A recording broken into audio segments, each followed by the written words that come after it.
Jenkins, I'm with Charlotte Vibe, and I invite you to subscribe to my YouTube channel where each and every week I interview players one-on-one. And the cool thing about it is I always say I work for the fans. So I always take questions from you guys, ideas from you all, and I put that into my interviews with these players every week. And something very fun at the end of the interview is I do an activity like Office Olympics, just something really fun. And I don't always win, but that's not the point. Just so you guys can get the chance to see these players as people, not just as guys with helmets on running around on Sundays. It's really cool. So if I have your interest, please click subscribe to my YouTube channel and let me know what you think.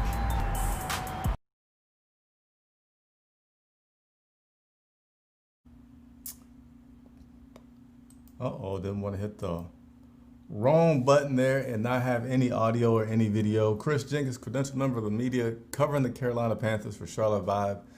Man, I'm trying to be upbeat, I'm trying to be happy, I'm trying to be ecstatic, but man, I'm still like a little bit of in a daze from this game in which the Carolina Panthers just lost to the Minnesota Vikings. Final score, Carolina Panthers 27, Minnesota Vikings 28.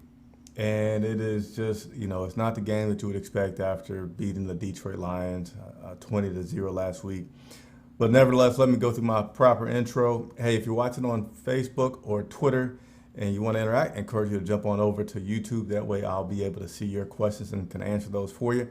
Also, you guys have given me the title Man of the People, and that is because I work for you guys. Any questions that you have for players or coaches, I like to get those, and I go and get them answered for you and bring them back to you. So if that is of interest and you haven't subscribed to the channel, please do so. And also likes are big because they help other Panther fans find out about what I do. So this game, I'm struggling to do this video today because I just want to gripe about what happened. But it's interactive, so if you guys want to gripe, then we can gripe together and talk about this loss. So first thing up, again, we are in this COVID world, so there are no in-person talks with coaches or players. We do everything Zoom right after the game. And Coach Rhule came up first to talk with us. And I'm going to skip around here a little bit because one thing, I like to shed light on behind-the-scenes things just to give you all an idea of people's characters and what goes on. And I appreciated that Matt Rhule doing his media availability. I don't know how they determine how many questions. I don't know if it's coach saying, hey, I only want to talk for 5 minutes, or if it's the PR team. But nevertheless, during the talk with Coach Matt Rhule today, they announced that it was going to be the last question. He said, hey, no, after a day like today, I believe that I deserve to sit here and answer everybody's questions. And I just want to park right there for a second to say, I like head coach Matt Rhule, because number one, to the media and to the fans, he's saying, hey, we stink today, and I don't want to look like a guy who just wants to answer 2 questions and get out of here. Also, furthermore, and I don't know this, I'm just purely speculating, this could also be a message for his team to be like, hey, just because you lost, man up. Own up to what you did. You didn't play a good game. Don't want to answer 1 question and get out of here. Man up and be a professional, be a pro. He talks about being a pro a lot. So for me, I just wanted to talk about that and mention that to you all on Matt Rhule and his availability for the media today. But he had an opening statement that he made to us, and that was taking full responsibility for the coaching that took place today. And he says each week he tries to be as honest, as candid as possible. And for this week, and talking about the game, he says, you got to take this one on the coaching staff. Got to take it on the coaching staff, not doing what they needed to in order to give the team the best chance to win. And since he is the head coach, it all goes to him first and foremost. And as I was on Twitter, as I always say, I'm going to invite you guys to join me on Twitter. Let me put the screenshot up so that you all can see, and follow me on there if you wish. A lot of people that were mad at Teddy Bridgewater because he certainly did not have his best game as a Carolina Panther.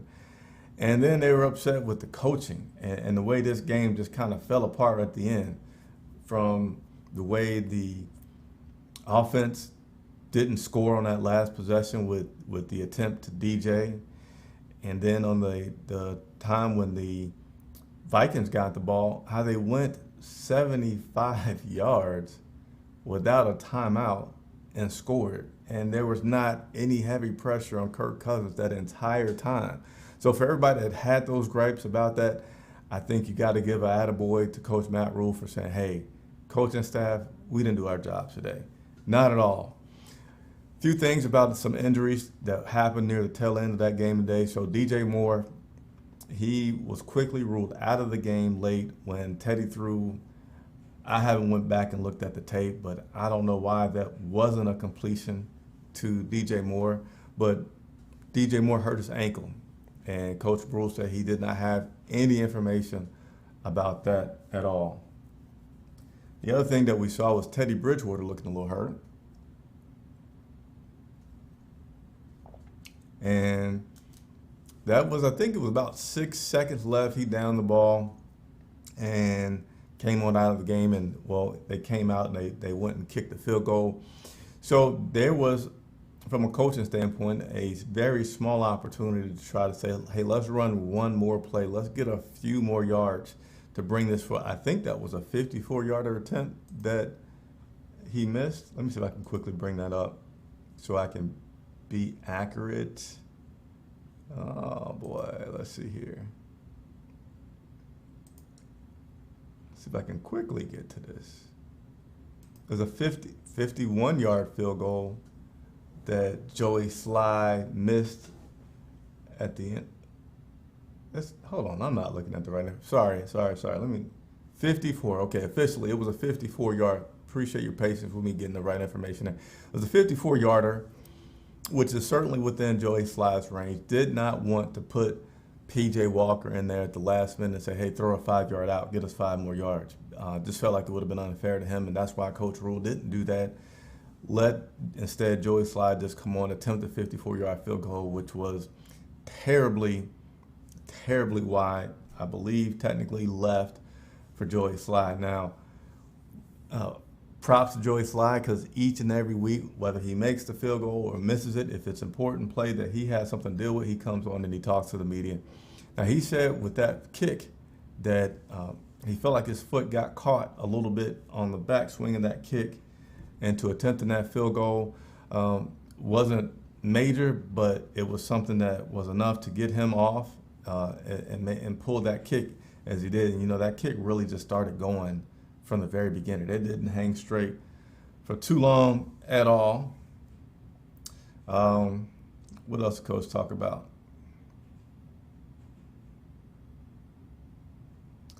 So, yeah, that's it in a nutshell. You know, Matt Rhule did talk with us a little bit longer than that, but again, the biggest thing that my takeaways were, coaches didn't play good enough, call a good enough game, and yeah, that was it. So let me move on. Let me see these questions. What's up, Chris Johnson? Appreciate you always signing in. Ali Broderick, we should have kept running the ball. Needed pressure on Kurt in that last 2-minute drive. And yeah, Ali, those are the two things that a lot of people saw was like, why did we throw the ball? Essentially helping give Minnesota a lot more time on that clock for their last possession to go that 75 yards. You could certainly answer that question. Running early on was definitely what we were more successful at. I think, and I don't know this by heart, but I feel like the first 3 or 4 runs, we were probably averaging about 7 yards per rush doing that. So, and we didn't try that in that last possession with those passes and kept stopping the clock for the Minnesota Vikings to have more time.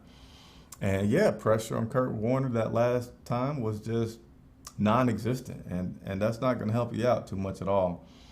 So Zach Kerr was another guy that we got a chance to speak with after the game, and Zach was asked about what Coach was said, and he said, you know, I can't remember verbatim. I don't like to go too much into bringing inside information out, but he said there wasn't any negativity amongst players, and there wasn't any finger pointing. There was just a bunch of guys kind of realizing like, hey, we had an opportunity and we beat ourselves. We cannot beat ourselves, and a big thing for him was allowing the Minnesota Vikings to go 75 yards with no timeouts. You know, forget that they didn't get a pressure, didn't get a sack, didn't get an incomplete. Like, they just, you know, something should have happened where the Vikings would not have had that opportunity and was successful in that opportunity. When asked, well, hey, should you guys have went to rushing 4 or change something up? And he said, when we're playing, you can't look at the holistic thing of what's going on. You just got to focus on the play that was called and your assignment at the time. And that's all that they can do now. If he goes back and looks at the tape, he might have another opinion. But again, he likes to, keep things in-house that were happening in-house, but just so disappointed that last drive on the defensive side was so bad compared to how they had played the entire game beforehand. I think that's what a lot of fans just like beating yourself up on, or just so disappointed. It's like this entire game was a pretty well played game by the Carolina Panthers, and they started picking up steam. And I remember thinking, once Jeremy Chin, who just played crazy, had those back-to-back touchdowns, like, hey, we got this. Not like it's just going to be easy, but we have momentum going in, and we weren't able to finish that out. Teddy Bridgewater came on as well, speaking with the media. He mentioned that his arm was good. Of course, I did not expect him to go into much detail about what happened. He just said that his arm is good. He got sideswiped or something, but he's fine. And on the play where DJ got hurt and they were going, he said they felt like things were a little panicked and they got a little rushed. Didn't want to say the play came in late or not, but he said they were just trying to figure out what they were going to do and felt like they were panicked on that play, and that just didn't lead to a whole good sequence on that possession. So we'll try to dig some more to that. If I get some more information, I can and will share it with you. And he said he didn't get too hype on this game being a Minnesota game. I certainly plan to ask him some more questions. So we get a chance to talk with players and coaches immediately after the game and then also the day after. So I didn't get a chance to ask a lot of the questions that I wanted to today about Teddy and his performance as well as the coach play calling. Certainly would try to tomorrow and bring that to you. But he said he was just there to play another football game and win a football game. Didn't have any special privileges or special incentives saying that it was against Minnesota. And they got to keep their killer instinct. This is something that Teddy Bridgewater was saying. He said they got to keep their killer instinct and not take their foot off the gas and just coast it in on the game. And those were some of Teddy Bridgewater's comments. So you guys, I don't see many comments coming. I kind of didn't expect too many people to join me today because that was such a heartbreaking loss. But I hope you guys stay with me, stay with this team until the end. We still got 4 more games. We got a bye week this week coming up. Then we got 4 more games. And hey, if you haven't taken your Carolina Panther vows, do so. And if you don't know what that means, there's a link in the description for these shirts that I have. For the true fans, through good times and bad times, you'll want to check that out. Let's go ahead and get into some stats from today's game before we close out here today. Let's go ahead and start with none other than Teddy Bridgewater.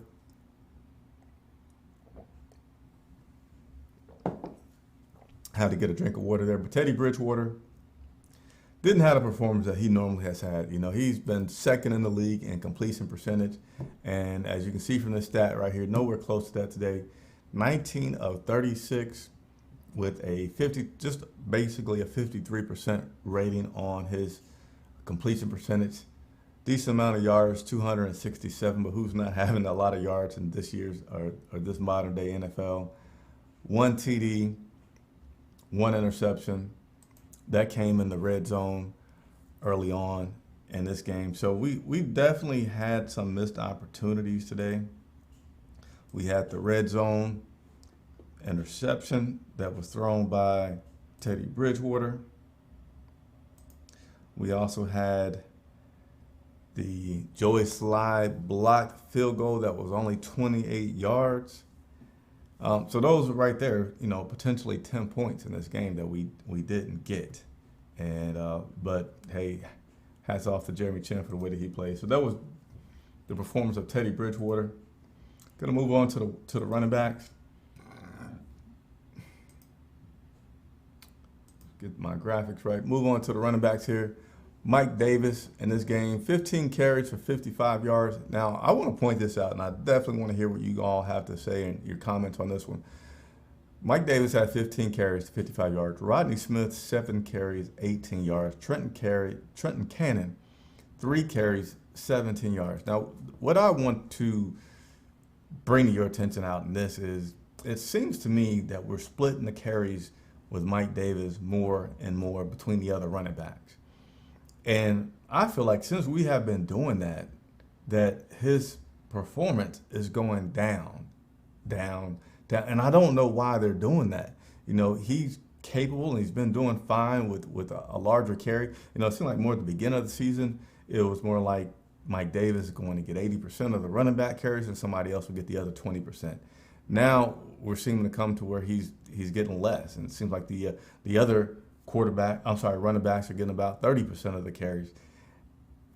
I mean, yeah, Trent Cannon's a change of pace, good running back, but if you're taking away from Mike Davis getting a lot of steam, you know, sometimes you hear running backs say the more I get the ball, the better I get. Like, we're taking that ability away from Mike Davis, who's already proven this season that he is a very capable replacement of Christian McCaffrey, not only running the ball, but also catching the ball out the backfield. So let me know what you think about that. But I really do want to see Mike Davis continue to get more of the carries for the running back than he is. I don't know why he's starting to get less, and that is something that I am going to be seeking to get answered by Coach Matt Rhule.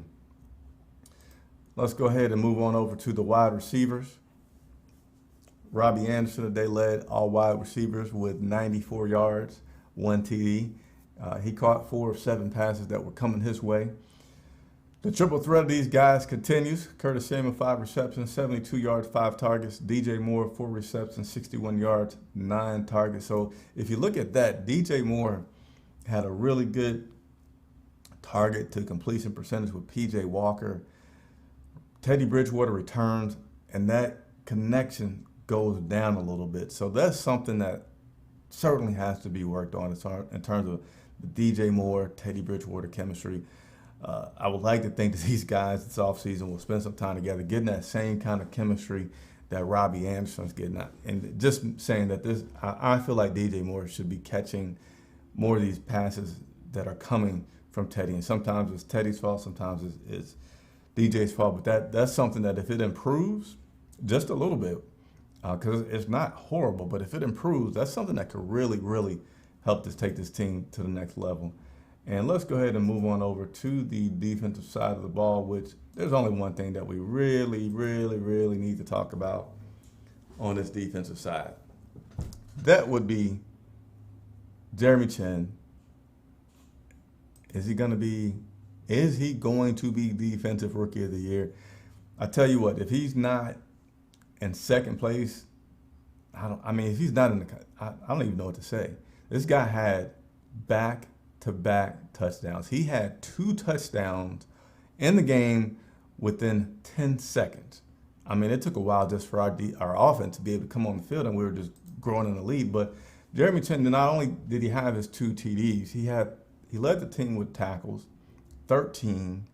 He had 1 quarterback hit, and then again the 2 touchdowns. So Jeremy Chinn, awesome talent, awesome guy. Certainly should be a leader for that Defensive Player of the Year.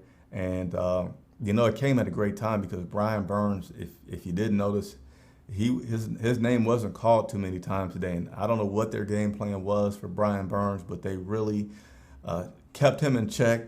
And therefore, it was great to see a guy like Jeremy Chinn pull up the slack from something where you're used to seeing Brian Burns also get in a lot of action and get in some pressures on the quarterback.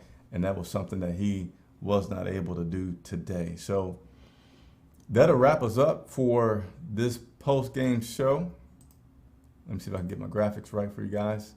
I keep saying you guys. I need to say you all or something like that. But again, final score in this one, Carolina Panthers 27, Minnesota Vikings 28.